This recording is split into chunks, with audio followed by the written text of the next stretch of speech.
You were right over the past few years of Keiser Report, where you said that the Fed is causing deflation through all of their money printing and their negative interest rates, ever driving interest rates down. The headline reads, "The rich get richer and rates go lower." Maybe it's not about demographics after all. So this is a Financial Times piece, and it's looking at a recent report that I guess came out at the same week as Jackson Hole, the virtual Jackson Hole.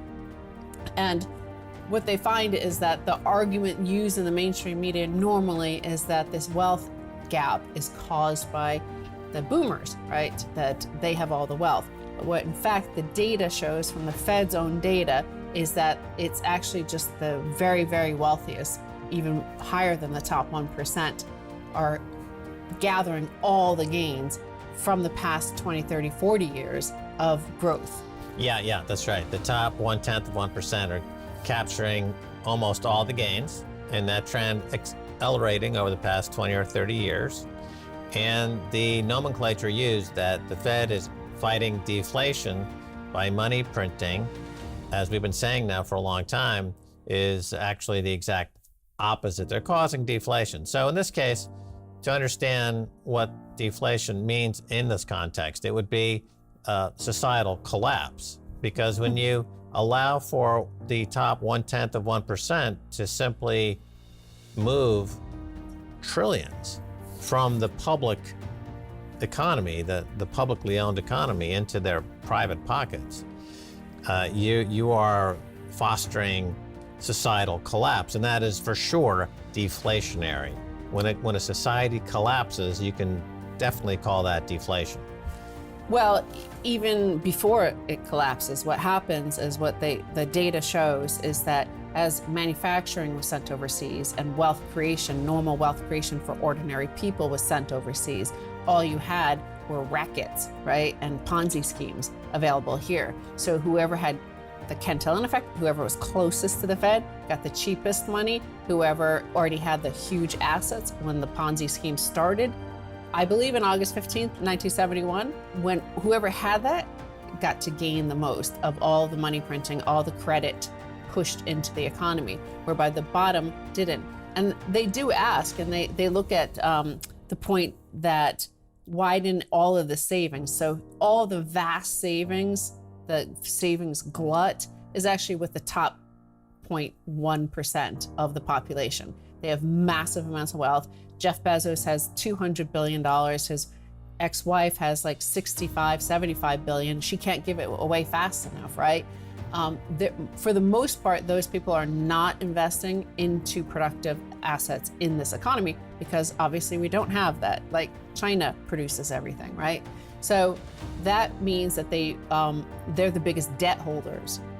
All the muni bonds, treasury bonds, all that sort of stuff. They own all of that. So the governments and the bottom 99% owe the top 0.1% all this money. And they're paying more and more of their income to them.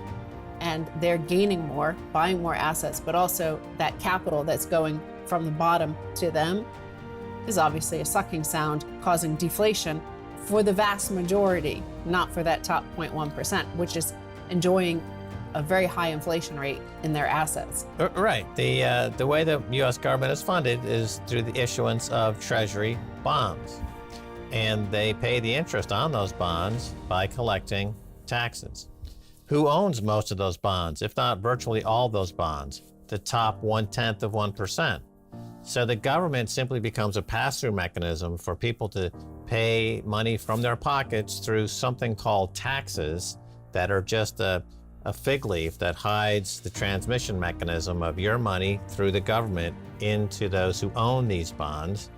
And because they own so many of these bonds, the interest rates available are quite low for them to go out and borrow and to speculate. And oh, guess what? Whenever they make a mistake speculating, they get bailed out again and again and again. So it's deflationary in the sense that society in America is collapsing. We haven't seen a society collapse on this scale since the Soviet Union collapsed. And this is exactly what we're seeing in America right now. Right. And the inevitable doom loop, and maybe this is just something that has to happen throughout history, why we have blank slates, why a new leader or a new government or regime has to wipe away all those old debts, because it gets to this point of a doom loop. And the doom loop, they point out that, and the names of these, the researchers are Mian Straub and Sufi, who they released this paper that argued that it's not demographics, but it's actually the rich getting richer that is causing all of this chaos. They disagree about why there are ever more savings sloshing around. It is not because the huge baby boom generation is getting older and saving more, a trend that will change direction soon anyway when they all retire. Rather, it's because a larger and larger slice of national income is going to the top decile of earners. Because a person can only consume so much, the wealthy few tend to save much of this income rather than spend it. This pushes rates down directly when those savings are invested, driving asset prices up and yields down, and indirectly by sapping aggregate demand. So there's the deflation they're causing.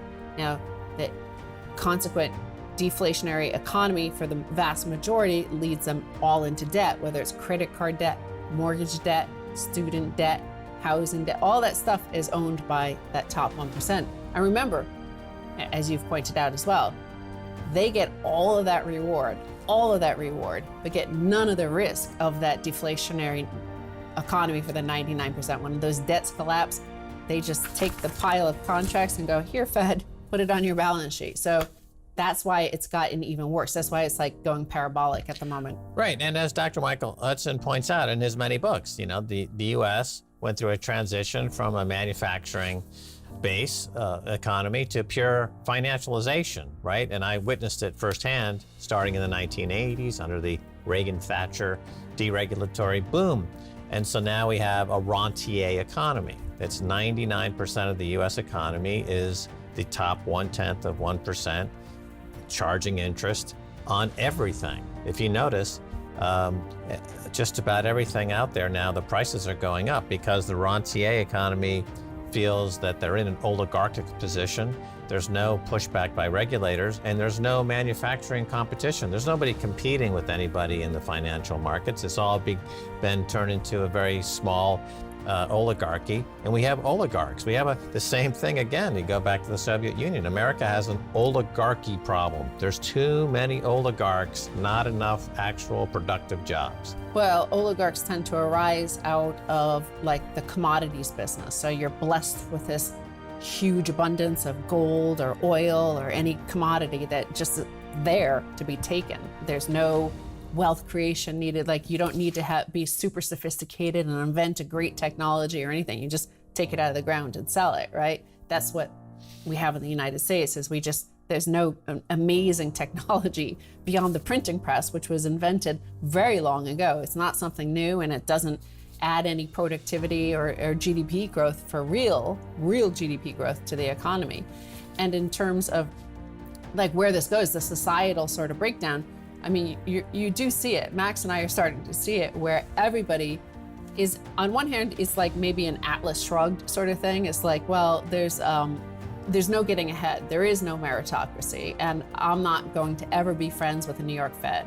I'm not going to be friends with John Williams. He's not going to give me free money. So I might as well just stay at home, eat bonbons, and watch Keiser Report. Like there's a sort of sense of that, and you see it at all the retail jobs in the retail sector. If you have to go to the supermarket, if you have to use the pharmacy, you'll notice that there are no workers there, and it's total chaos and ramshackle supplies, empty shelves, all that stuff, like you talked about what happened at the end of the Soviet Union. And on the other hand, it's kind of what, you have the national problem of this wealth gap, but also international. So Americans and some of the Western economies are able to just stay home, not locked down, and get paid more, but somebody's paying for it somewhere. Like the gap between us and what they can do in Latin America or parts of Asia or Africa is that's also starting to break apart. Right, and you have to remember, of course, that the money printing is causing inflation to rise a lot faster. Yeah. The purchasing power is falling apart faster than people are getting transfer payments from the government. Now, if you're Hank Paulson or John Paulson or any one of these hedge fund managers out there, you can insulate yourself and profit by this unfortunate circumstance where the financiers are captured the rest of the economy. But for the vast majority of folks out there, they simply take the brunt of it. They simply have a quality of life adjustment down, and they're getting angrier and angrier. And one would understand why Americans are getting angry, because they're going from a meritocracy to neo-feudalism, right? Or as Gerald Celente calls it, the Slavelandia. Slavelandia. Well, yeah, it happened. It's too late, and they're only just beginning to notice it. And that's what the FT opinion piece concludes with. That they say that a further note. I think if these Mian, Straub, and Sufi are right, the political implications are particularly nasty. Inequality, in their view, is self-perpetuating, with a feedback loop running through low rates. Excess savings of the rich depress rates. Low rates push asset prices up. The rich get richer still. Many governments, however, are engaging in monetary policies that in all likelihood make the flywheel turn faster. Right, so what we're gonna have in the US starting right now is class war. And we've lived in Europe, we lived in the UK. You know, the UK is mired in class war, you know, and that's unmistakable. And it's pernicious and it's ugly. And look at what they say on the news, the cable news. They're part of the top 1%. Obviously, Rachel Maddow, for example, is making $30 million a year for one show a week, right? So that puts you in the top 1%. What they keep on saying is the Fed needs to keep printing to help the poor, to help the poor, to help the poor. We're just doing it for you. It hurts us more than it hurts you. So that's the propaganda to continue this policy that the data shows is causing the strife.